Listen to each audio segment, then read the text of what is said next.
गेवरा ट्रस्टच्या या दोन्हीही महाविद्यालयातील प्राचार्य, शिक्षकवृंद, विद्यार्थी मित्रांनो, आज 15 ऑगस्ट हा दिवस भारतीय माणूस म्हणून आपल्यासाठी एक ऐतिहासिक सुवर्णाक्षराने लिहावा असा क्षण आणि ही तारीख वर्षानुवर्ष संघर्ष, कष्ट, अनेक हुतात्म्यांचं बलिदान, आयुष्यात काहीतरी करायचं याच्यासाठी स्वप्न पाहणाऱ्या तरुणांनी हिंदुस्थानच्या स्वातंत्र्यासाठी जो यज्ञ सुरू झाला होता त्याच्यात आहुती दिली आणि अनेक वीर पुरुषांच्या आहुतीनंतर या यज्ञातून जी देवता, जे राष्ट्र अवतरलं त्याचं नाव भारत. अशा या भारताच्या स्वातंत्र्याच्या दिनाच्या निमित्तानं आपल्या सगळ्यासमोर बोलत असताना एखादा विषय, ज्या विषयाला भारतीय स्वातंत्र्याच्या राजकीय, सामाजिक, धार्मिक आणि आर्थिक विषयाची पार्श्वभूमी असेल, अशा एखाद्या विषयावर तुमच्याशी हितगुज करावं, तुमच्याशी संवाद साधावा या दृष्टीनं माझे मित्र प्राचार्य भारत कर्डकांशी माझी चर्चा झाली होती. साधारण एक 5-6 महिन्यापूर्वी एका स्पर्धेच्या निमित्तानं मी या कॅम्पसमध्ये आलो होतो आणि तो छोटासा कार्यक्रम संपल्यानंतर या महाविद्यालयामध्ये कला आणि विज्ञान शाखेच्या मुलांशी मी बोललो होतो. असं एक हसत खेळत एक आशय आणि विषय असलेला एक विषय घेऊन मी त्यांच्याशी संवाद केला होता. या पार्श्वभूमीवर आज मी आपल्याशी बोलावं असं 2 दिवसापूर्वी ठरलं आणि म्हणून कुठल्या विषयावर आपल्याशी बोलावं, त्या विषयाचा आणि या दिवसाचा काही संबंध आहे का, या संदर्भात मी विचार करत होतो आणि म्हणून मला असं वाटलं की एक छोटासा विषय तुमच्या समोर मांडला जावा. त्याचं कारण असं आहे की आपल्या सगळ्यांना माहित आहे 150 वर्षापूर्वी हिंदुस्थानची जी स्थिती होती, भारताची जी स्थिती होती, ती स्थिती आज नाहीये. असं म्हटलं जायचं की या देशामध्ये कधी काळी सोन्याचा धूर निघत होता. हा देश सर्व अर्थानं संपन्न असा देश होता आणि इतका संपन्न देश, ज्या देशाला एक वैभवशाली इतिहासाची परंपरा आहे. हा कुणाचा देश आहे? अभिमानानं सांगावं अशा भगवान श्रीकृष्णांचा हा देश आहे. ज्याच्याबद्दल स्वाभिमान वाटावा अशा गौतम बुद्धांचा हा देश आहे. ज्यांनी अहिंसेचं परमोच्च तत्वज्ञान देशाला आणि जगाला दिलं त्या महावीरांचा हा देश आहे. हिंसेचा अतिरेक झाल्यानंतर अहिंसा हे जगण्याचा एकमेव मूलमंत्र आहे. सुखी आणि संपन्न राष्ट्रासाठी अहिंसा हा एकमेव पर्याय आहे, असं म्हणणाऱ्या सम्राट अशोकांचा हा देश आहे. आणि या पार्श्वभूमीवर आपण जेव्हा विचार करतो तेव्हा असं लक्षात येतं की या देशामध्ये घडलेल्या अनेक घटनांनंतर आज आपण जेव्हा स्वतंत्र भारताचा नागरिक म्हणून जगतो तेव्हा विचार असा मनात येतो की या सगळ्या पार्श्वभूमीला काही किनार आहे का? तर ती एक किनार अशी आहे की हा देश स्वतंत्र झाला तो सहज आपण मागितला म्हणून नाही. सुखी आणि संपन्न देश अचानक पारतंत्र्यात गेला, अपयशाच्या गर्तेत बुडून गेला आणि मग जेव्हा आपल्याजवळ काही एखादी गोष्ट असते तेव्हा तिचं महत्व वाटत नाही आपल्याला अनेक वेळा. परंतु ती गोष्ट जेव्हा आपल्या हातून जाते तेव्हा असं आपल्याला वाटतं की या गोष्टीचं काहीतरी महत्व आहे. हा देश जेव्हा पारतंत्र्यामध्ये गेला तेव्हा स्वातंत्र्याचा खरा अर्थ आपल्याला कळला. निसर्गाचं मूलतत्व एक असं आहे की जन्मलेला प्रत्येक माणूस, जन्मलेला प्रत्येक जीव हा स्वतंत्रपणे या सृष्टीचा उपयोग आणि उपभोग घेऊ शकतो. परंतु मानवी नियमाने या सर्व गोष्टीवर बंधनं आली. माणसाला वाटतील तशा पद्धतीचे कायदे झाले, समाजाची रचना झाली आणि या सगळ्या फेऱ्यामध्ये आपल्यामधला माणसांच्या समूहामध्ये गट निर्माण झाले. गटातून एक व्यवस्था आली, एक राष्ट्र ही संकल्पना आली, देश ही संकल्पना आली, मातृभूमी ही संकल्पना आली आणि मग आपापल्या मातृभूमीसाठी संघर्ष नावाचा एक नवीन विषय जगासमोर आला. जगाचा जेव्हा आपण विचार करतो तेव्हा जगामध्ये भारत असा एकमेव देश आहे की जो या मातीला, या भूभागाला आपली मातृभूमी समजतो. आपल्या स्वतःच्या देशाला मातृभूमी समजणं, आपल्या स्वतःच्या देशाला स्वतःची आई समजणं आणि तिला स्वातंत्र्य मिळालं पाहिजे याच्यासाठी स्वतः बलिदान देणं, स्वतः हुतात्मा पत्करणं, ही गोष्ट आपण समजतो की सोपी नाही आहे. आपण विचार करतो, आज पुस्तकात वाचतो की या माणसांनी देशाच्या स्वातंत्र्यासाठी बलिदान केलं. ही गोष्ट वाचण्यासाठी, बोलण्यासाठी आणि ऐकण्यासाठी जितकी सोपी आहे, आपण खरंच विचार करा की एखादा नवतरुण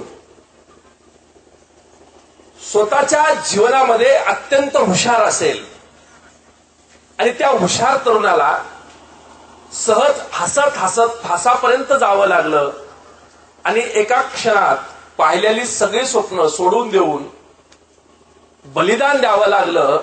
हा बलिदानाचा इतिहास जर आपण पाहितला तर आपल्याला असं लक्षात येईल की खरंच बलिदान केलेल्या लोकांना न्याय मिळाला आहे का. अशा एका बलिदान दिलेल्या महापुरुषाच्या संदर्भात मी आपल्याशी बोलणार आहे. हिंदुस्थानच्या इतिहासामध्ये बलिदान देताना आणि बलिदान दिल्यानंतर अनेक देशभक्तांना न्याय मिळाला. पण असा एक देशभक्त होता की ज्या देशभक्ताला जिवंतपणीही न्याय मिळाला नाही आणि गेल्यानंतर साधारण 50 वर्षातही न्याय मिळाला नाही.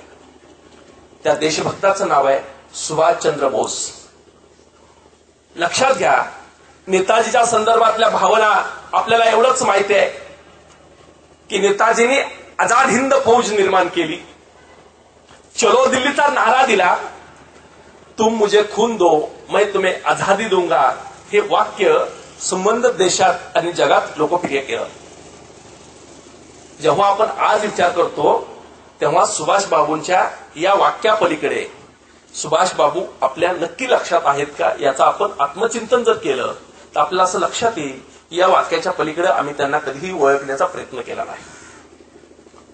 विद्यार्थ्यांच्या दृष्टीनं हा विषय महत्वाचा याच्यासाठी आहे की सुभाषचंद्र बोस असा एक व्यक्ती आहे, असं एक व्यक्तिमत्व आहे, असा एक राष्ट्रपुरुष आहे की ज्यांनी तत्कालीन परिस्थितीमध्ये अत्यंत सुखी आणि संपन्न कुटुंबात त्यांचा जन्म झाला.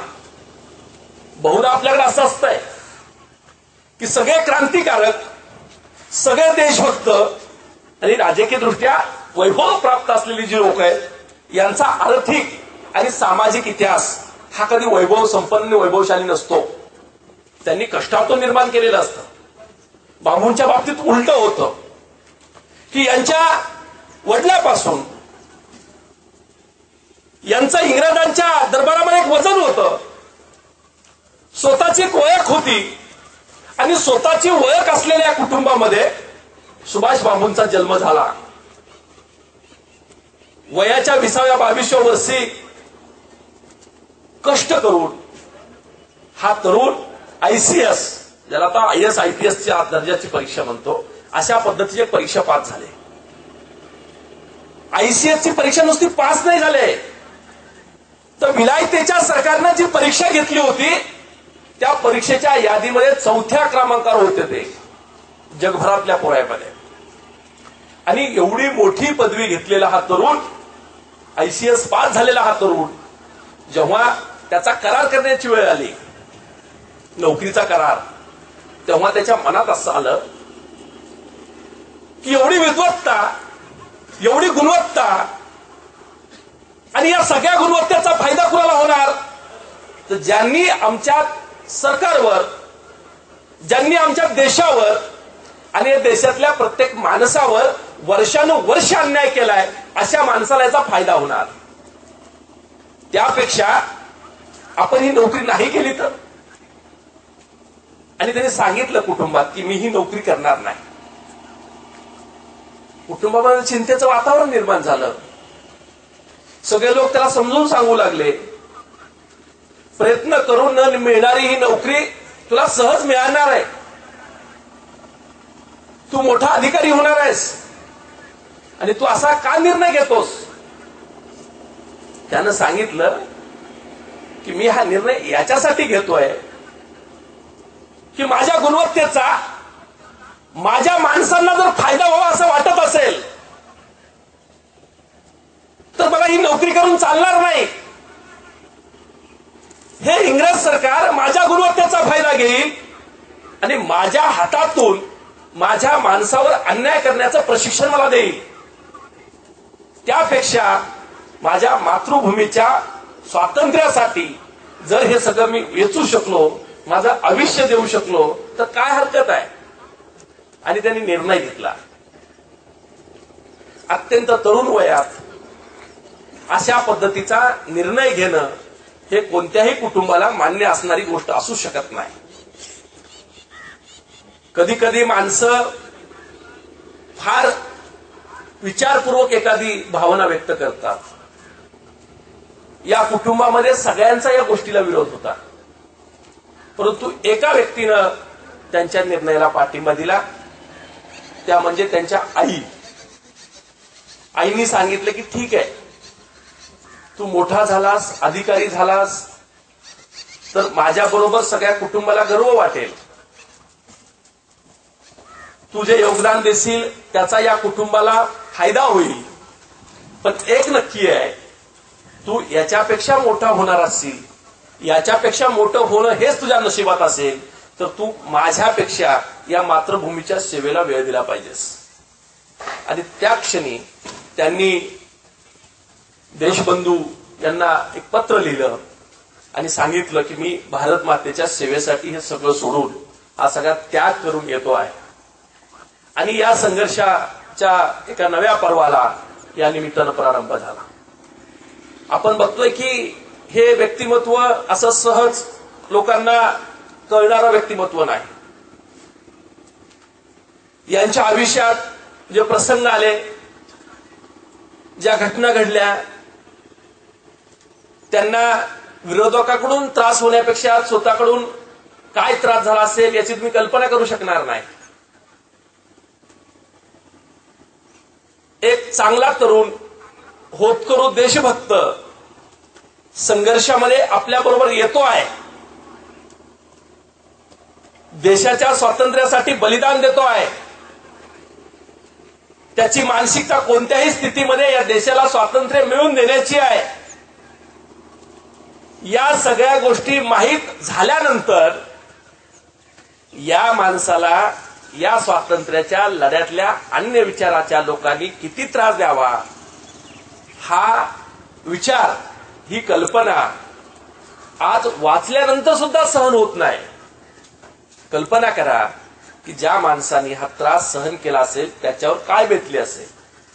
आणि म्हणून आपल्या असं लक्षात येत आहे की त्यांनी निर्णय जेव्हा घेतला, देशाच्या एकूण वातावरणाचा अभ्यास केला आणि ते या मतावर आले की वर्षानुवर्ष ज्या विचारानं देशाच्या स्वातंत्र्यासाठी आंदोलन चाललेली आहेत, त्या विचारानं या देशाला स्वातंत्र्य मिळण्याची सुतराम शक्यता नाही. मग काय केलं पाहिजे? मातृभूमीला जर मुक्त करायचं असेल, स्वातंत्र्य मिळवून द्यायचं असेल, तर आपण सशस्त्र क्रांती केली पाहिजे. कारण आपण बघतोय की 1 ऑगस्ट 1920 ला टिळकांचं निधन झालं आणि या दिवशी हिंदुस्थानमध्ये एका नव्या पर्वाला सुरुवात झाली. त्या दिवसानंतर हिंदुस्थानच्या राजकारणात आणि समाजकारणात महात्मा गांधी यांचा एक युग, यांचं एक पर्व हिंदुस्थानमध्ये सुरू झालं. त्यांची निस्सीम भक्ती, निष्ठा अशी होती की या देशाला जर स्वातंत्र्य मिळवायचं असेल, इंग्रजांना जर या देशातून घालवायचं असेल, तर आपण अहिंसेच्या मार्गाने आंदोलन केली पाहिजेत, सरकारच्या विरोधात चळवळ केली पाहिजे, मात्र तिला कुठलंही हिंसेचं गालबोट नाही लागलं पाहिजे. संबंध देशात गांधीच्या विचाराचा प्रभाव असताना एक तरुण असं म्हणतोय की गांधीच्या विचारानं जर तुम्ही स्वातंत्र्य मिळवण्याचा प्रयत्न केला तर तुम्हाला किमान 500 वर्षे राष्ट्र स्वातंत्र्य करता येणार नाही. आणि मग काय केलं पाहिजे? या तरुणाने विचार मांडला की जर आमच्यावर अन्याय आणि अत्याचार करण्यासाठी हे सरकार बंदुकीचा वापर करणार असेल, हे सरकार तलवारींचा वापर करणार असेल, आमच्यावर अन्याय आणि अत्याचार करण्यासाठी ज्या ज्या मार्गाने शक्य आहे त्या त्या मार्गाने अन्याय करणार असेल, तर या सरकारच्या विरोधाला सुद्धा जशास तसं उत्तर आपण दिलं पाहिजे आणि त्याच्यासाठी वाटेल ती किंमत मोजली पाहिजे. आणि म्हणून सुरुवातीच्या काळामध्ये पंडित जवाहरलाल नेहरू, महात्मा गांधी आणि बाबू असं जे त्रिकूट होतं, या त्रिकुटामध्ये सर्वात मोठा वैचारिक मतभेद निर्माण झाला. त्यांनी ते स्वीकारला आणि ठरवलं की मी तुमच्या संग राहून या देशाच्या स्वातंत्र्यासाठी योगदान नाही देऊ शकत. मला ज्या मार्गाने स्वातंत्र्य हवंय त्याच मार्गाने मी मिळवणार. आणि या सगळ्या जडणघडणीमध्ये सुभाष बाबूंच्या विचारात आमूलाग्र बदल झाला. याचं मूळ हे बंगालच्या मातीत आहे. वंगभंगाची चळवळ करणारं आणि देशाला अनेक महान पुरुष देणारी जी भूमी आहे, वंगभूमी, जिला आपण आता बंगाल म्हणतो, या बंगालच्या भूमीचं वैशिष्ट्य आहे. बंगालच्या भूमीचा एक वर्षानुवर्ष चालत आलेला एक विचार असा आहे की या मातीनं या देशाला जे पुरुष दिले, महापुरुष दिले, ते आक्रमक दिले, त्यांचा एक विचार असलेली नवी पिढी दिली, शांती निकेतनासारखा प्रभाव असलेला आणि परंपरा असलेला रवींद्रनाथ टागोरचा हा परिसर. परंतु रवींद्रनाथ टागोरासारख्या माणसाला सुभाष बाबूंचा मार्ग योग्य वाटावा अशी परिस्थिती निर्माण झाली. गांधीमध्ये, नेहरूमध्ये आणि बाबूमध्ये अनेक वेळा चर्चा झाली, परंतु चर्चेतून हा प्रश्न सुटणार नाही. आपले मार्ग दोन वेगवेगळे आहेत. या दोन मार्गाचा अंत किंवा समाप्ती एकाच उद्देशाजवळ होणार असेल तरी सुद्धा तिथपर्यंत जाण्याचे आपले मार्ग एक होऊ शकत नाहीत. या मतावर यांचं एकमत झालं. तुम्हाला आश्चर्य वाटेल, काँग्रेसच्या इतिहासामध्ये असं एकदाच घडलंय की गांधी परिवाराची इच्छा नाहीये की काँग्रेसमध्ये निवडणूक व्हावी. गांधींची इच्छा नाहीये निवडणूक व्हावी, परंतु सुभाष बाबूंनी निर्णय घेतला की मी अध्यक्षपदाची निवडणूक लढणार. तुम्हाला किती लोकांना माहिती आहे मला माहित नाही, पण गांधी जिवंत असताना, गांधींची इच्छा नसताना सुभाष बाबूंनी, गांधींनी उभा केलेला राष्ट्रीय अध्यक्षपदाचा माणूस पराभूत झाला आणि सुभाष बाबूंचा विजय झाला. विचार करा, ही अशक्यप्राय वाटणारी गोष्ट राष्ट्रीय काँग्रेस किंवा राष्ट्रीय महासभा म्हणून जिची ख्याती होती, यांचं धोरण म्हणजे स्वातंत्र्याचं तोरण होतं.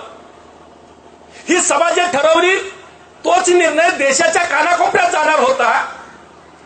गांधींना जे वाटेल तेच घडणार होतं. अशा स्थितीमध्ये बाबूंनीही जी डेअरिंग दाखवली, जे धैर्य दाखवलं आणि ठरवलं की कदाचित तुम्ही म्हणतात तो विचार कदाचित तुमच्या दृष्टीने खराही असेल, पण तुमचा विचार माझ्या मातृभूमीला ज्या पद्धतीने स्वातंत्र्य द्यायला पाहिजे त्या पद्धतीने स्वातंत्र्य देऊ शकणार नाही. आणि म्हणून हे दोन प्रवाह हिंदुस्थानच्या राजकीय आणि सामाजिक इतिहासामधले अत्यंत महत्वाचे प्रवाह आहेत. आपण बघतोय की त्याच्यानंतर अनेक गोष्टी घडल्या. सुभाष बाबू जेलमध्ये गेले, त्यांच्यावर अन्याय झाला, त्यांना मारहाण झाली. हा माणूस जेलमध्ये राहणं सुद्धा इंग्रजांना धोकादायक वाटावं. हा माणूस जिवंत असेपर्यंत इंग्रजांचं साम्राज्य सुरक्षित असू शकत नाही किंवा राहू शकत नाही असं माउंट बॅटन सारख्या माणसाला वाटावं. इतकी दहशत या तरुणाने इंग्रजी साम्राज्यावर निर्माण केली होती. एक लक्षात असू द्या,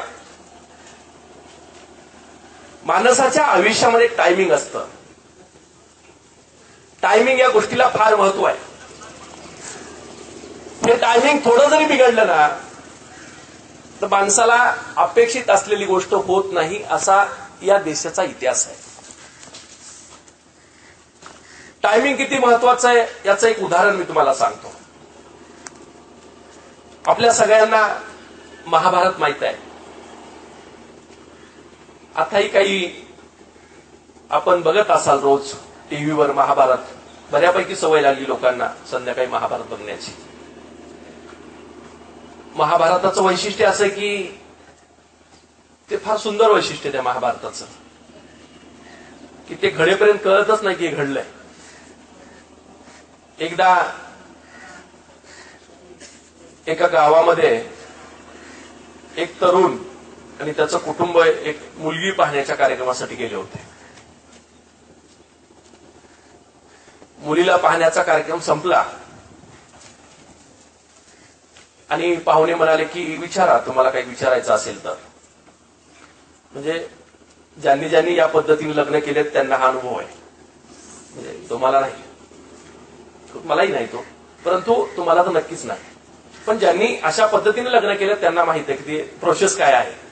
म्हणजे आपण जरी केलं नसेल तरी दुसऱ्या संघ गेल्यामुळे कळलंय आपल्याला की काय असतं. आणि मग सगळं झालं, म्हणजे विचारा काही विचारायचं असेल तर. काय काय येतंय मुलीला? सगळं येत आहे. घरातलं काम येत आहे, शिक्षण चांगलं आहे, तिचा वेगवेगळ्या विषयावर अभ्यास आहे. कुठल्या कुठल्या विषयावर आहे? त्यांनी सांगितलं सगळ्या विषयावर आहे, सामाजिक, आर्थिक, राजकीय, धार्मिक. धार्मिक विषयावर किती अभ्यास आहे?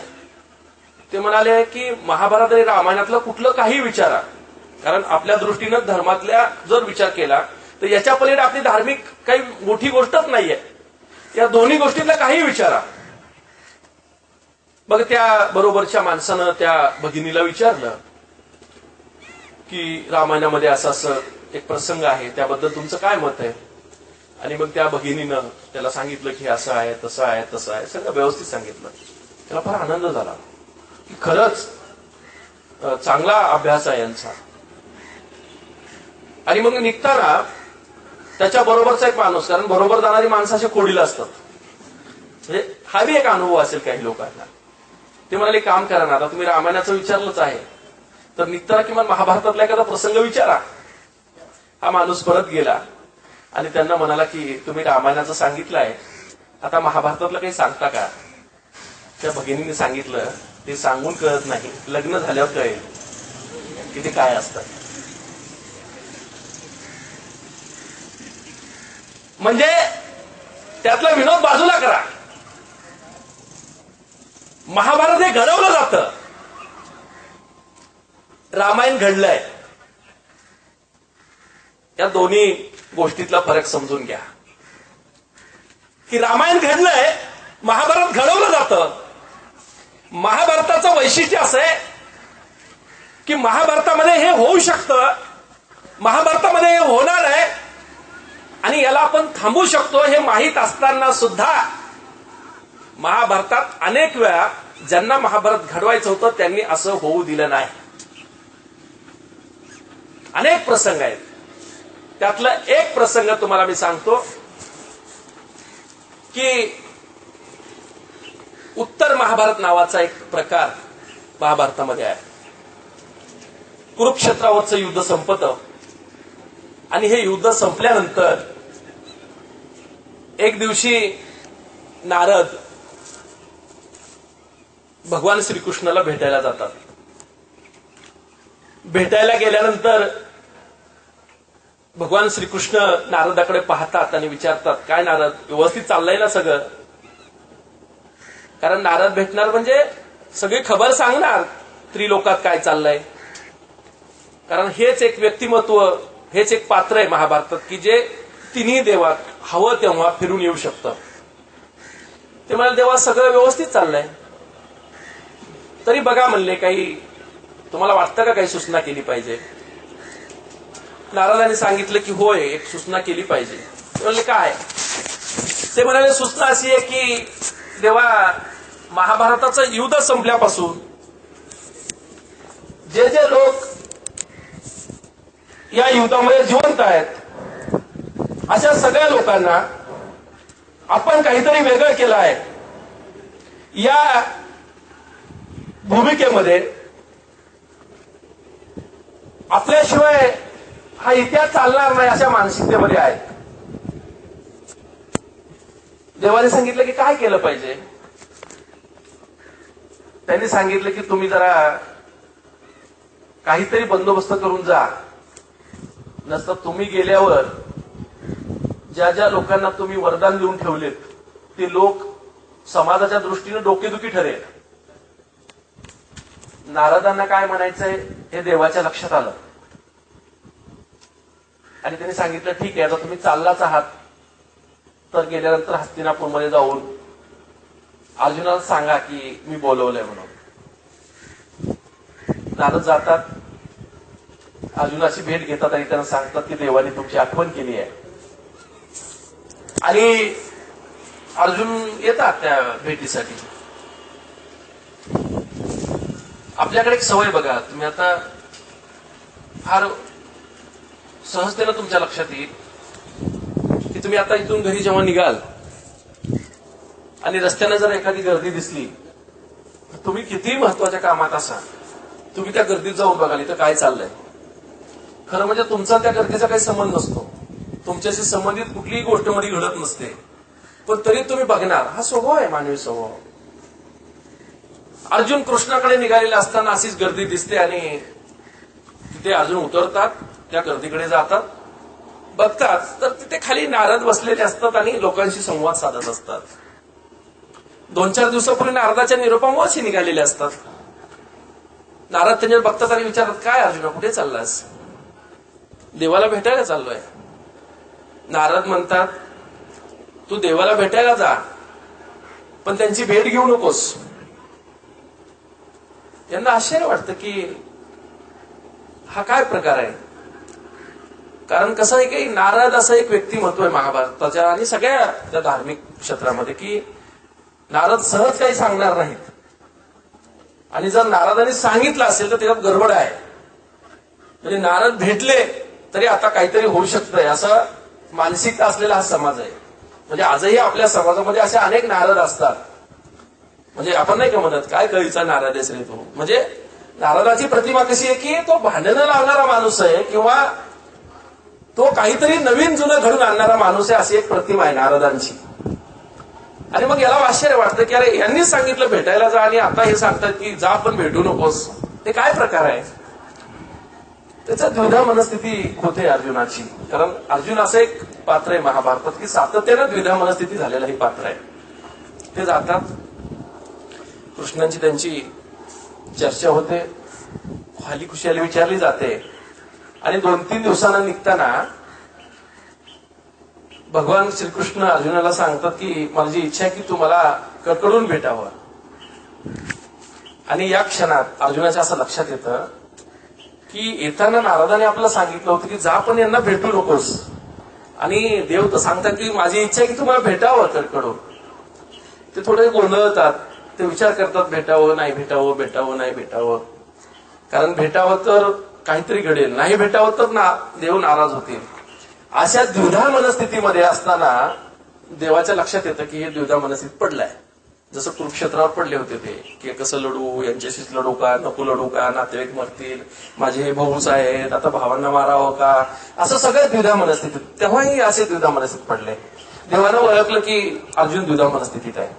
ते म्हणाले काम कर, तू मला गळा भेट देऊ नकोस, पण तुझ्या भात्यातलं एक बाण काढ, माझ्या दिशेनं पकड, मी त्याला स्पर्श करतो, आपली भेट झाली असं समज.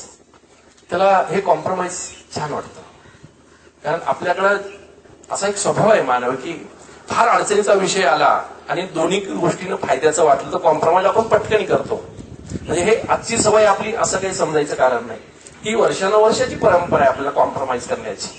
त्याला ते कॉम्प्रोमाइज बरं वाटतं. ते बाण काढतो, धरतो आणि देव त्याला हात लावतात आणि भेट संपते. हा विषय इथे संपतो, हे पार्ट इथे संपतं, हा प्रसंग इथे संपतो. लक्षात घ्या.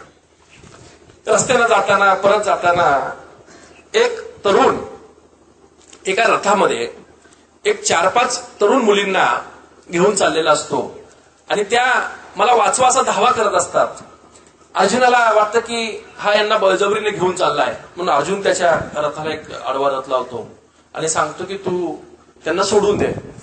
हा तरुण सांगतो की मी नाही सोडणार. हे सांगतो की मी सांगतोय ना तू सोडून दे, कारण त्या बचावाचा धावा करतायत, त्या सोडवण्यासाठी विनंती करतायत. तू काहीतरी त्यांना पळून घेऊन चाललायस किंवा त्यांच्या मनाविरुद्ध करतोयस काहीतरी, तू त्यांना सोड. हे सांगतो की नाही सोडणार मी.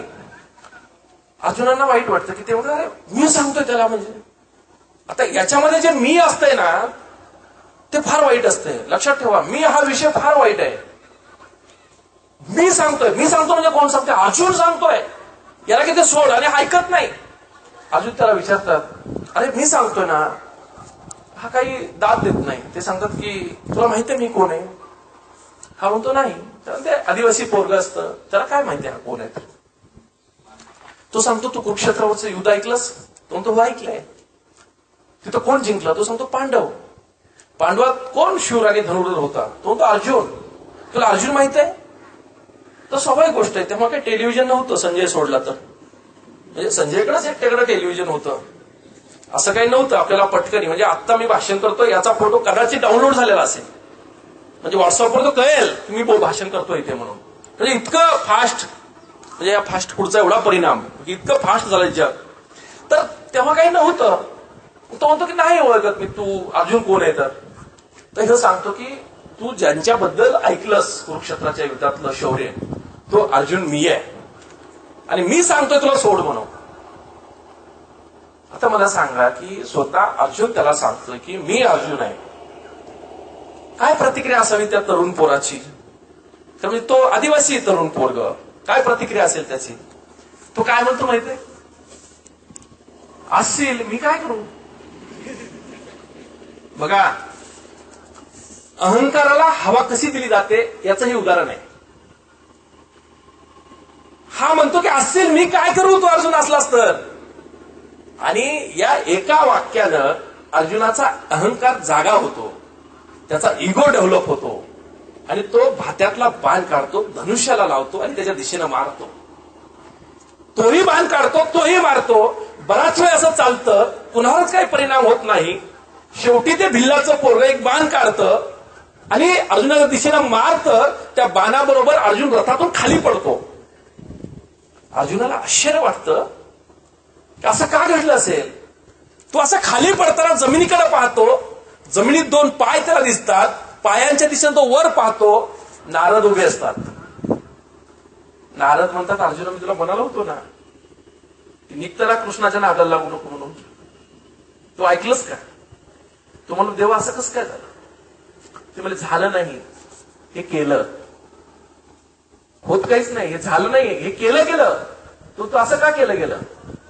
नारद त्याला सांगतात, हे असं याच्यासाठी केलं गेलं की कुरुक्षेत्राचं युद्ध जिंकल्यानंतर तुझ्या डोक्यात असं बसलं होतं की तू कुरुक्षेत्र जिंकून दिलंस. तुझ्या हे लक्षात यावं, कुरुक्षेत्र तू जिंकलं नव्हतंस. ज्या क्षणी कुरुक्षेत्रावरचं युद्ध झालं होतं त्या क्षणाची जी वेळ होती त्या वेळेने तुझ्या हातून ते जिंकून घेतलं होतं. त्या वेळेला किंवा त्या टायमिंगला तूच काय, पण तुझ्या जागेवर देवाने कुणालाही उभं केलं असतं तरी कुरुक्षेत्राचं युद्ध जिंकलं गेलं असतं. तू निमित्त मात्र होतास, पण तुझ्या डोक्यात असं बसलं की मीच युद्ध जिंकलं, माझ्यामुळेच हे युद्ध जिंकलं. आता तुझ्या लक्षात यावं की माणूस या जगात कधीही श्रेष्ठ नव्हता. या जगामध्ये सर्वात श्रेष्ठ होती ती वेळ श्रेष्ठ होती. आणि म्हणून एक वाक्य त्यावेळेस आलं की मनुष्य नहीं समय होत बलवान, लूट गई गोपिया, देखता रह गया अर्जुन, वही था धनुष्य और वही था बाण. म्हणजे तेच धनुष्य होतं, तेच बाण होतं ज्याने कुरुक्षेत्र जिंकलं होतं. आणि त्याच धनुष्याने त्याच बाणाने एक साधं पोरग जिंकता आलं नाही. याचं एकमेव कारण आहे की टायमिंग जे असतं, या टायमिंगला एक महत्व असतं. एक वेळ आली की तुम्ही आयुष्यात काही करू शकतात आणि एक वेळ गेली की तुम्ही प्रयत्न करून सुद्धा आयुष्यात काही करू शकत नाहीत. हे वेळेचं महत्व आहे. हिंदुस्थानच्या राजकीय आणि सामाजिक इतिहासाचं वैशिष्ट्य असंच आहे. सुभाषचंद्र बोसांनी निर्णय घेतला की आता जर ही वेळ गेली आणि आता आपल्याला टायमिंग साधता आलं नाही तर या देशाला अजून 200 वर्ष कधीही स्वातंत्र्य मिळणार नाही. आणि म्हणून पराकोटीचा संघर्ष स्वतःच्या पक्षामध्ये करून राष्ट्रीय महासभेचं काँग्रेसचं अध्यक्षपद मिळवलेल्या बाबूंना त्या अध्यक्षपदावर पाणी सोडावं लागलं. गांधीसारख्या महान असलेल्या नेत्याला सुभाष बाबूंना त्रास देण्याच्या ज्या पद्धती अवलंबिल्या त्या पद्धती पाहिल्यानंतर या माणसाबद्दल आदर आपला कमी होऊ लागतो. अशी इतिहासातली परिस्थिती आहे. ज्या माणसाच्या उंचीकडे आपण आपल्या डोक्यावरची टोपी खाली पडावी अशा पद्धतीनं वर पाहावं, त्या उंची असलेल्या माणसाने राजकीय इतिहासामध्ये हिंदुस्थानच्या या एका तरुणाला किती त्रास दिला याचा विचार केल्यानंतर आपल्या मनाला, आपल्या स्वतःला, आपल्या स्वतःबद्दलचा राग यायला लागतो. परंतु ध्येयानं झपटलेली माणसं, ध्येयानं झपटलेली तरुण हिंदुस्थानच्या त्या यज्ञाच्या आहुतीत ज्या पद्धतीनं बलिदान दिलंय त्याचा विचार केल्यानंतर असं वाटतं की ही सुपुत्र या काळात जन्माला आले म्हणून हिंदुस्थानच्या स्वातंत्र्याला गती मिळाली. एकाच वेळेस 2 आघाड्यावर जर आपण लढलो नाही तर या देशाला स्वातंत्र्य मिळू शकणार नाही. आणि म्हणून या तरुणाई या देशात राहून आपण सशस्त्र क्रांती करू शकत नाही अशी खात्री यांची पटल्यानंतर हा देश सोडण्याचा निर्णय घेतला. या देशाचं एक दुर्दैवी वैशिष्ट्य असं आहे, कर्तृत्ववान माणसं, समाजाला राजकीय आणि आर्थिक नेतृत्व देणारी माणसं, या माणसांना नैसर्गिकरित्या कमी आयुष्य लाभलं. कुठल्या ना कुठल्या घटनेमध्ये या लोकांना जावं लागलं. विचार करा, सुभाष बाबूंनी हा देश सोडला आणि ते अतिपूर्वेच्या म्हणजे जपान सारख्या सूर्य उगवणारा देश असं म्हटलं जातं जपानबद्दल. सूर्य उगवणारा हा देश ते जपानमध्ये गेले, सिंगापूरमध्ये गेले, मलेशियामध्ये गेले, थायलंडमध्ये गेले, इटालीमध्ये गेले, जर्मनमध्ये गेले आणि या संबंध जगामध्ये असलेल्या भारतीय कैद्यांना त्यांनी एकत्रित केलं. भारतीय स्वातंत्र्याचं वैशिष्ट्य आहे की जे जे भारतीय स्वातंत्र्यात लढले ते सगळे सैनिक कैदी म्हणून वेगळ्या देशात पाठवले गेले. कारण या देशात त्यांना ठेवून त्यांना शांत करणं शक्य नव्हतं. म्हणून कैदी म्हणून या लोकांना बाहेरच्या देशामध्ये पाठवण्यात आलं.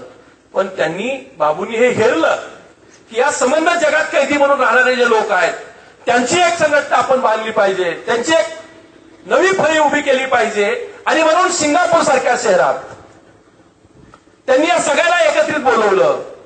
आपल्याला माहित आहे की 1945ला शेवटच्या टप्प्यामध्ये जो खटला गाजला, प्रेम सहगल, शहनाज खान आणि धिल्लन यांचा एक मोठा खटला 1945ला लाल किल्ल्यामध्ये गाजला. त्या खटल्यातले हे जे प्रमुख लोक होते हे सगळे बाबूंना तिथेच भेटले आणि यांनी एक संघटना बांधण्याचा निर्णय घेतला. सशस्त्र क्रांतीचा विचार यांच्या डोक्यात आला आणि ह्या सगळ्या आत्मचिंतनातून त्यांनी एक सेना उभा केली जिचं नाव आझाद हिंद सेना. त्यांनी आझाद हिंद सेना स्थापन केली. ते त्याचे पहिले सेनापती झाले. त्यांनी जे भारतीय स्वतःची हाक दिली. आता खरं म्हणजे हे सेनापती पद मिळवणं, ही सेना स्थापन करणं हे आता आपल्याला फार सहज वाटतं. विचार करा की आजही काही गावाला रस्ते नाहीत, वाहन जाण्याची सोय नाही. अशा स्थितीमध्ये एक साधारण 60-65 वर्षापूर्वी जगभरातल्या एकूण अर्थव्यवस्थेचा विचार केल्यानंतर काय स्थिती असेल. आणि अशा एका पार्श्वभूमीवर सुभाष बाबूंनी लढण्याचा निर्णय घेतला. आपल्या सगळ्याला माहित असेल की असं म्हटलं जायचं हिटलरबद्दल की हिटलर हा एक हुकुमशहा होता. त्याला माणूस नावाच्या कोणत्याही व्यक्तीची दयामाया कधीही येत नव्हती. सत्ता, संपत्ती, पद आणि प्रतिष्ठा याच्या पलीकडे त्याला काही दिसत नव्हतं. जगामध्ये दोन वेगवेगळ्या टोकांची माणसं जी अनुभवली जगाने, एका दिशेला नेपोलियन, दुसऱ्या दिशेला हिटलर, तिसऱ्या दिशेला मुसोलिनी, अशा या सगळ्या राजकीय पार्श्वभूमीवर आपल्या देशाच्या स्वातंत्र्यासाठी आपण वाटेल त्याची मदत घेतली पाहिजे, परंतु आपला देश स्वतंत्र झाला पाहिजे अशी भावना त्यांच्या मनात निर्माण झाली. आपल्या सगळ्यांना हे माहीत असेल की सुभाष बाबूंचा अपघाती मृत्यू जेव्हा झाला त्याच्या अगोदर 1 वर्षापूर्वी त्यांचा मृत्यू झाल्याची एक अफवा आली होती. परंतु ती नंतर अफवा ठरली. या दरम्यानच्या काळामध्ये गांधींना असं कळलं की सुभाषचंद्र बोस यांनी हिटलरची भेट घेतली आहे. विचार करा, हिटलरची भेट सुभाष बाबूंनी ज्या स्थितीमध्ये घेतली आणि त्या दोघांमध्ये जी काही चर्चा झाली असेल त्या चर्चेवरून सुभाष बाबूंची मानसिकता काय असेल याचा अंदाज गांधींनी बांधला. आणि त्यांना असं वाटलं की जशा हिटलरच्या मनोकामना आहेत, जशी हिटलरची मनोवृत्ती आहे, तशाच पद्धतीची मनोवृत्ती सुभाषचंद्र बोस यांची आहे. आणि म्हणून गांधींनी त्यांना एक पत्र लिहिलं आणि त्याच्यात लिहिलं की सुभाष, मी असं ऐकलंय की माणसांचा शत्रू असलेल्या हिटलरची तू भेट घेतलीस, भारतीय स्वातंत्र्यासाठी तू त्यांना साकडं घातलंस. अरे, माणसांचा शत्रू असलेल्या हिटलरची मदत घेऊन जर या मातीला स्वातंत्र्य मिळवून द्यायचं असेल तर ते स्वातंत्र्य मी आणि भारतीय माणूस कधीही सहन करणार नाही. कारण हिटलर हा कोणत्या देशाचा, कुठल्या समाजाचा शत्रू नाही, तो मानव जातींचा शत्रू आहे. गांधींचं हे पत्र बाबूंना मिळालं. काय प्रतिक्रिया असेल सुभाष बाबूंची? सुभाष बाबूंनी पत्र वाचलं आणि महात्मा गांधींना पत्र लिहिलं. ते मला वाटतं महानायक या पुस्तकात पत्र आहे. आपण जर महानायक वाचलं तर आपल्या लक्षात येईल. त्यांनी असं लिहिलं की मिस्टर एम के गांधी, भारतीय इतिहासामध्ये 2 माणसं अशी आहेत की जी महात्मा गांधींना या पद्धतीनं बोलली आहेत की मिस्टर एम के गांधी, असाच उल्लेख गांधींचा ते 2 माणसं करायची. त्यातले एक सुभाषचंद्र बोस आणि दुसरे डॉक्टर बाबासाहेब आंबेडकर.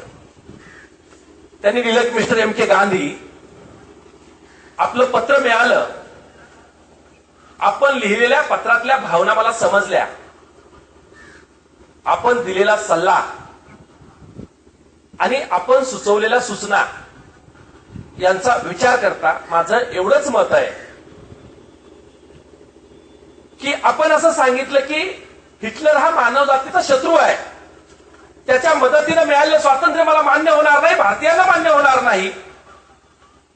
हुकुमशहाच्या दबावातून मिळालेलं स्वातंत्र्य दुसरी हुकुमशाही निर्माण करेल. भारतीयांना एका जोखडातून बाहेर काढून दुसऱ्या जोखडात टाकण्याची माझी मानसिकता नाही. पण एक सांगू गांधी, मी हिटलरला भेटलो हे खरं आहे, भारतीय स्वातंत्र्यासाठी मी त्यांची मदत घेणार हेही खरं आहे. भारतीय स्वतंत्रता माझ्यासाठी प्रथम प्राधान्याची गोष्ट आहे. भारताला स्वातंत्र्य मिळवणं हा माझ्या जीवनातला अंतिम ध्येय आणि साध्य आहे. भारत मातेच्या स्वातंत्र्यासाठी मी कोणत्याही थराला जाऊन कोणाची मदत घेऊन भारताला स्वतंत्र करणार आहे हा माझा विचार आहे. आपण केलेली सूचना त्याबद्दल मला एवढंच म्हणायचंय की भारतीय स्वातंत्र्याला हिटलरनीच काय पण प्रत्यक्ष सैतानानेही मला मदत केली तरी मी सैतानाची मदत घेईल, कारण मी ज्यांच्या विरुद्ध लढणार आहे ते सैतानापेक्षा हरामखोर आहेत. विचार करा काय भावना असेल. आणि सैतानापेक्षा हरामखोर असणाऱ्या माणसाबरोबर कोणत्या भाषेत बोललं पाहिजे, त्यांना कोणत्या भाषेत उत्तर दिलं पाहिजे हे मला समजत नाही. असं तुम्हाला कधीपासून समजायला लागलं. आणि हा निश्चय झाला की भारतीय स्वातंत्र्यासाठी सशस्त्र क्रांतीचा उठाव हा एकमेव मार्ग आहे. आपल्याला माहित असेल की या विचाराचं समर्थन पुढे सावरकरांनी केलं.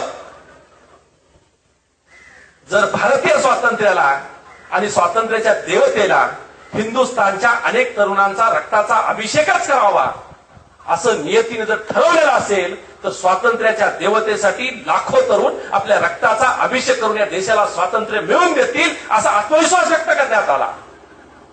आणि आपल्याला आश्चर्य वाटेल की जपान सारख्या एका देशानं, जपानचा तोजो नावाचा जो पंतप्रधान होता, खरं म्हणजे आपल्यावर याचे प्रचंड उपकार आहेत. भारतीय स्वातंत्र्यासाठी 50,000 जपानी सैनिकांनी स्वतःचं बलिदान दिलं. लक्षात ठेवा. आझाद हिंद सेनेनं जो उठाव केला त्या उठावामध्ये सामील होण्यासाठी जपाननं आर्थिक मदत केली, मनुष्यांची मदत केली.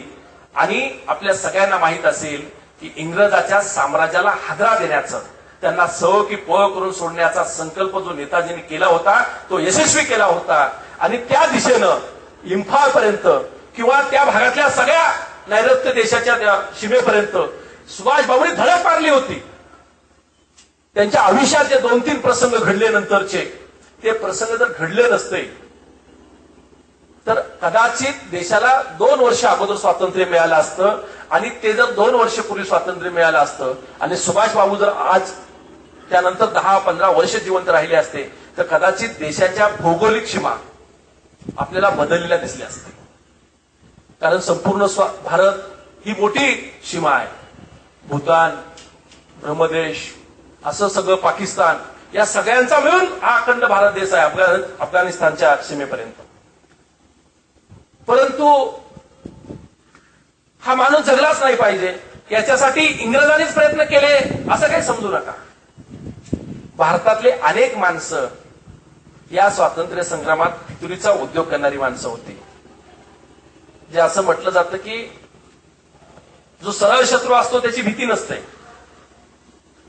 पण मित्र आहे असं भासून जो धोका देतो त्याचा सर्वात मोठा धोका असतो. आणि आपण अनुभवलाय. भारताच्या इतिहासामध्ये अशा अनेक गोष्टी आहेत की केवळ आपल्या दगा देण्याच्या सवयीमुळे आपला इतिहास कलंकित झाला. तो छत्रपती शिवाजी महाराजांचा इतिहास शोधा, संभाजीराजांचा इतिहास शोधा, शाहू महाराजांचा इतिहास शोधा, इव्हन बाबासाहेब आंबेडकरांच्या बाबतीत विचार करा. या सगळ्या महापुरुषांना जो त्रास झाला, हा त्रास शत्रूंनी जितका दिला तितका आपल्या माणसाने त्याच्यापेक्षा जास्त दिला. स्वतःचे स्वराज्य स्थापन करत असताना आपल्या नात्यातली, आपल्या रक्तातली माणसं केवळ अहंकारापोटी, मीपणापोटी, माझ्यापेक्षा दुसरा माणूस मोठा नाही झाला पाहिजे या भावनेपोटी आपल्या माणसांना संपवतो, आपल्या माणसाचा काटा काढतो आणि तिथपर्यंत जाण्याचा स्वतः प्रयत्न करतो. असा एकंदरीत इतिहास असलेला हा देश आहे. परंतु याबरोबर एक गोष्ट महत्वाची अशी आहे, हे सगळं खरे असलं तरी या देशाची त्यागाची, बलिदानाची आणि मातृभूमीसाठी मरणाऱ्या वीरांची जी परंपरा आहे ती जगातल्या इतर कोणत्याही देशाला नाही, हेही सत्य आहे. 23व्या वर्षी मातृभूमीसाठी हसत हसत फासावर जाणाऱ्या भगतसिंगांचा हा देश आहे.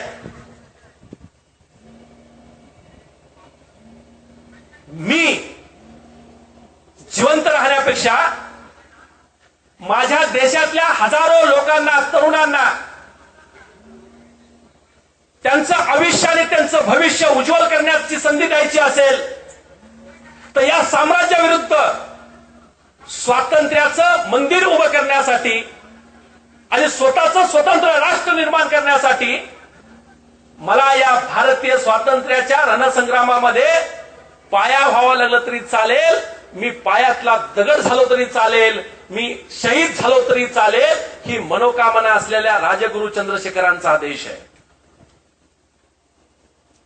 आणि या पार्श्वभूमीवर सुभाषबाबूंच्या आयुष्यात आलेला सगळा संघर्ष जेव्हा आम्ही बघतो तेव्हा स्वतःचं व्यक्तिगत आयुष्य नसलेला हा राष्ट्रपुरुष, हा देशभक्त ज्या पद्धतीनं जगातल्या अनेक देशात फिरला, जगात विखुरलेली भारतीय माणसं अनेक देशातली एकत्रित केली, 50-60 हजार कैद्यांना एकत्रित करून एक नवीन सेना निर्माण केली आणि एका मोठ्या ज्यांच्या साम्राज्यावर सूर्य मावळत नाही अशी मानसिकता होती, त्या इंग्रजी साम्राज्याच्या विरोधात संघर्ष केला.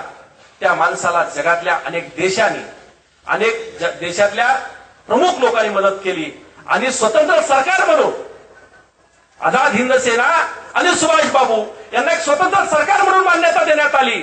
स्वतःचं एक स्वतंत्र सरकार यांनी चालवलं आणि स्वतःचं सरकार चालवून या सरकार चालवण्यासाठी हजारो भारतीयांनी, हिंदुस्थानातल्या मायमाऊलींनी, भावंडांनी स्वतःच्या अंगावरची दागिने, स्वतःच्या घरातली तरुण मुलं आणि मुली या देशाच्या स्वातंत्र्यासाठी दिली. तो हा देश आहे. आणि म्हणून आपल्या सगळ्यांना माहित असेल की एक अत्यंत दूरदृष्टी असलेला हा नेता, जसं आता त्यांनी एक घोषणा जगभर लोकप्रिय केली की तुम मुझे खून दो मैं तुम्हें आजादी दूंगा. आता तरुण तुम मुझे तंबाखू दो मैं तुम्हें चुना दूंगा असे काही तरुण नव्हते तेव्हा. हा फरक आहे आपल्यामधला आणि त्यांच्यामधला.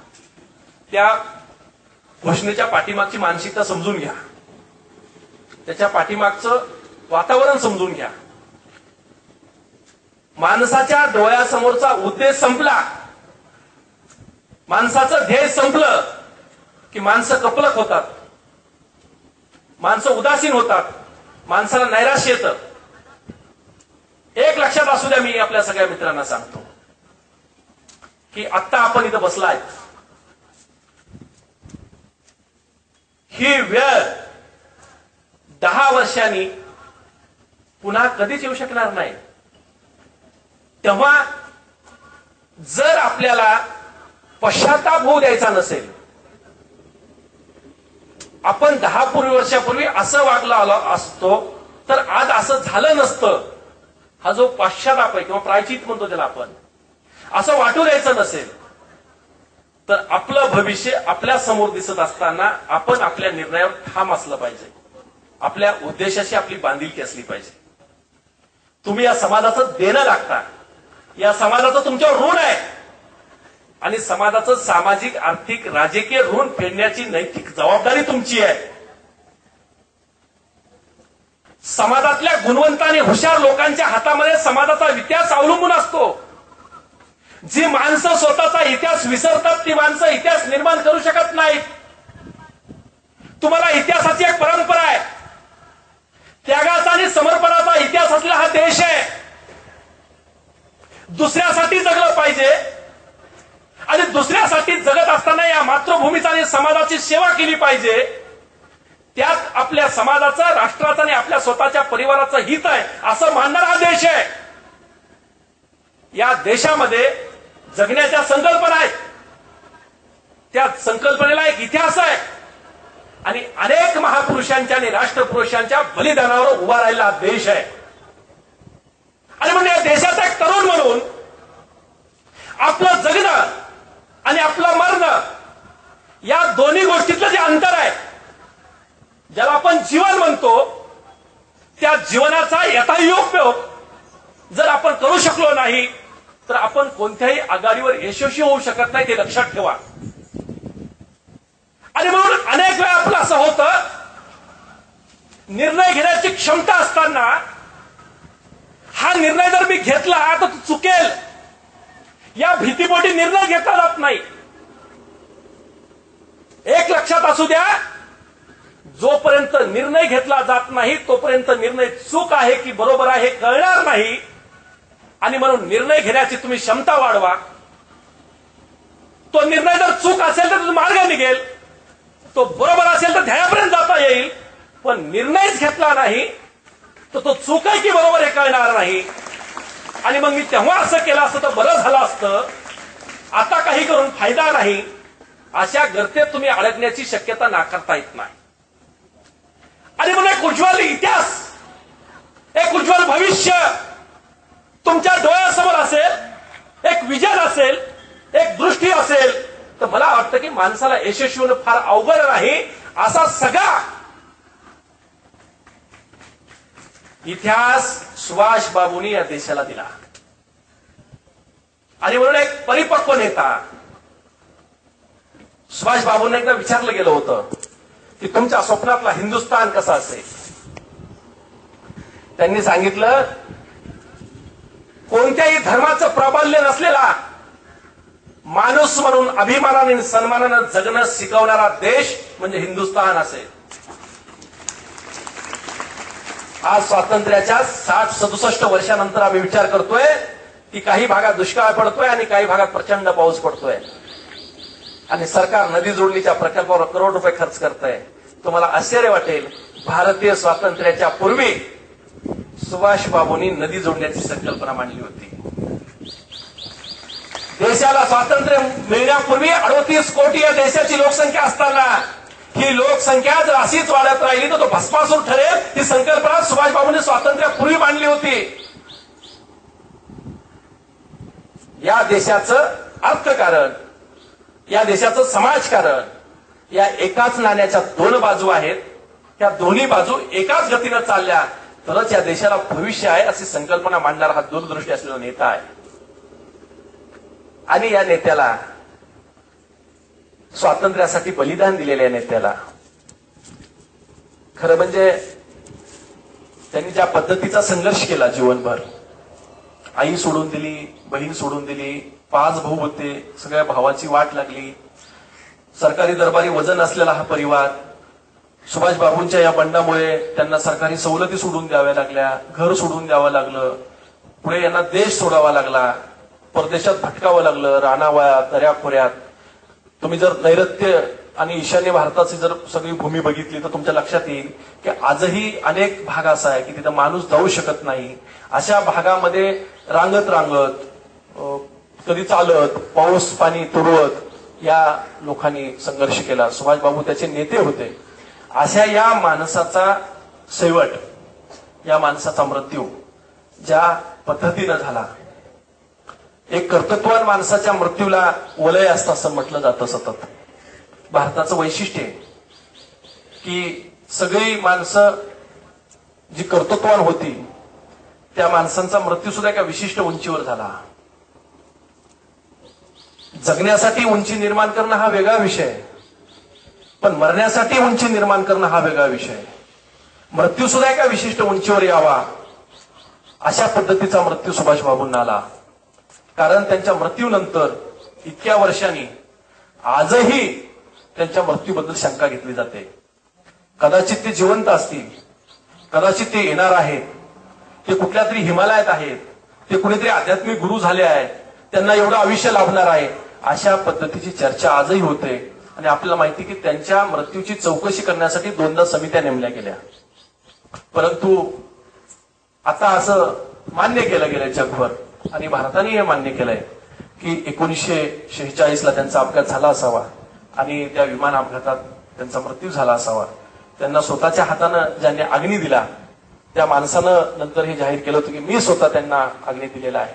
म्हणजे एवढा कर्तृत्ववान माणूस गेल्यानंतर आपल्याला असं लक्षात येतं की सुभाष बाबूंचा इतिहास आपल्याला माहित आहे म्हणून किमान आपण त्याची चर्चा करतो. परंतु असे हजारो अज्ञात लोक आहेत की ज्यांनी या मातृभूमीसाठी बलिदान दिलं आणि अशा अनेक हजारो लोकांच्या बलिदानातून हा देश निर्माण झाला. आणि म्हणून 15 ऑगस्ट हा दिवस आपल्याला पाहायला मिळाला. 15 ऑगस्ट 1947 हा दिवस कर्तृत्वानी आणि अभिमानाने गौरवानी उल्लेख करावा असा देश आहे, दिवस आहे. आणि आम्ही खरं म्हणजे तुम्ही पश्चिम महाराष्ट्रातली सगळी माणसं भाग्यवान आहेत की तुम्हाला 15 ऑगस्टला स्वातंत्र्य मिळालं. तुम्हाला माहित नसेल की आम्हाला 1 वर्ष उशिरा स्वातंत्र्य मिळालं मराठवाड्यातल्या लोकांना. म्हणजे याच्यात मराठवाड्यातली काही पोरं असतील, आम्हाला तुमच्या नंतर 1 वर्षांनी म्हणजे 17 सप्टेंबर 1948ला स्वातंत्र्य मिळालं आम्हाला. आणि हे सगळं जे मिळालं त्या मिळण्याच्या पाठीमागे त्याग, समर्पण या सगळ्या भावना होत्या. आपण सगळ्यांनी या सगळ्या त्यागाचा आणि समर्पणाचा विचार करून आपल्या भविष्याची वाटचाल ठेवावी. शेवटी काय असतं की माणूस म्हणून काही वेगळं आयुष्य असतं.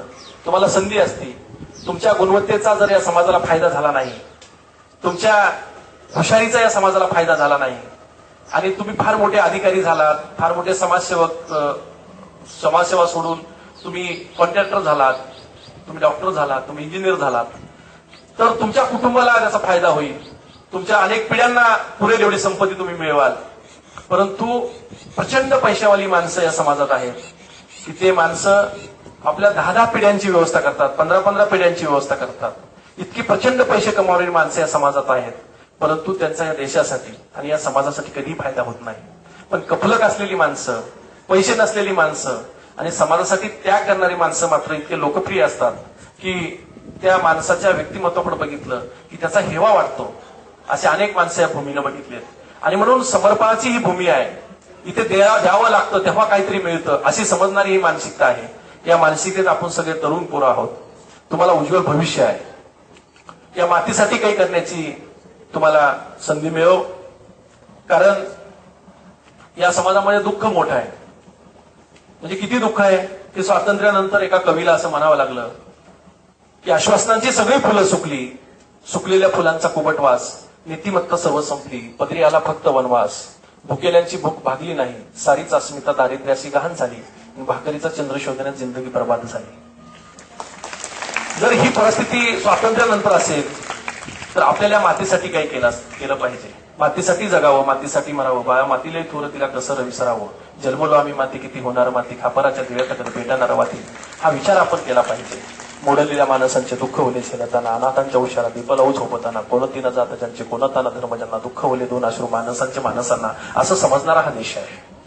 आणि म्हणून आपल्या सगळ्यांना या निमित्तानं शुभेच्छा देतो. एकच गोष्ट सांगतो की हे असं का घडतंय, आपल्यामधली देशाप्रती आणि समाजाप्रती भावना का कमी व्हायली. त्याचं एक छोटस मला प्राचार्य शिवाजीराव भोसले सरांनी सांगितलेलं एक वाक्य सांगतो. ते असं म्हणतात, उगवत्या सूर्याचा रंग हिरवा आहे, उगवत्या सूर्याचा रंग भगवा आहे म्हणून कधीही मला त्याने हिंदुत्व शिकवलं नाही. सृष्टीचा रंग हिरवा आहे म्हणून कधी त्याने मला मुस्लिमाची शिकवण दिली नाही. सागराचा आणि आकाशाचा रंग निळा आहे म्हणून कधी त्याने मला बोधिसत्व व्हायला सांगितलं नाही. तुम्ही आम्ही माणसं कपाळावर लावलेल्या गंधाचा रंग बघून त्याची जात, त्याचा धर्म आणि त्याचा पंथ ठरवतो. असं का घडतं? याचं एकमेव कारण असं आहे की एखाद्या गुलाबाच्या फुलाजवळ अनेक गुलाबांची फुलं आणून ठेवली तर एका फुलाच्या सुगंधापेक्षा अनेक फुलांचा सुगंध जास्त असतो. एखाद्या पेटवलेल्या मेणबत्तीजवळ अनेक पेटवलेल्या मेणबत्त्या आणून ठेवल्या तर एका मेणबत्तीच्या प्रकाशापेक्षा अनेक मेणबत्त्यांचा प्रकाश जास्त असतो. तसं एखाद्या गुणवंत आणि हुशार माणसाजवळ अनेक गुणवंत माणसं आणून बसवली तर एका गुणवंत माणसाच्या गुणवत्तेची जी संख्या आहे, अनेक गुणवंताच्या माणसांची एकत्रित केल्या गुणवत्ता वाढायला पाहिजे. दुर्दैवानं असं होत नाही.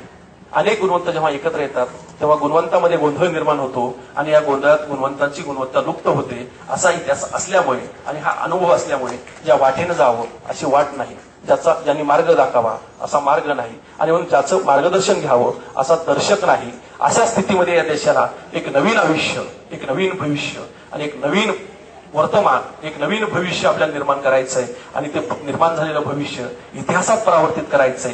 त्या इतिहासाचे तुम्ही साक्षीदार व्हावं अशी अपेक्षा व्यक्त करतो. शेवटी आपलेच हात, आपलीच कीर्ती घडवत असतात, आपलीच मूर्ती. जय हिंद, जय भारत.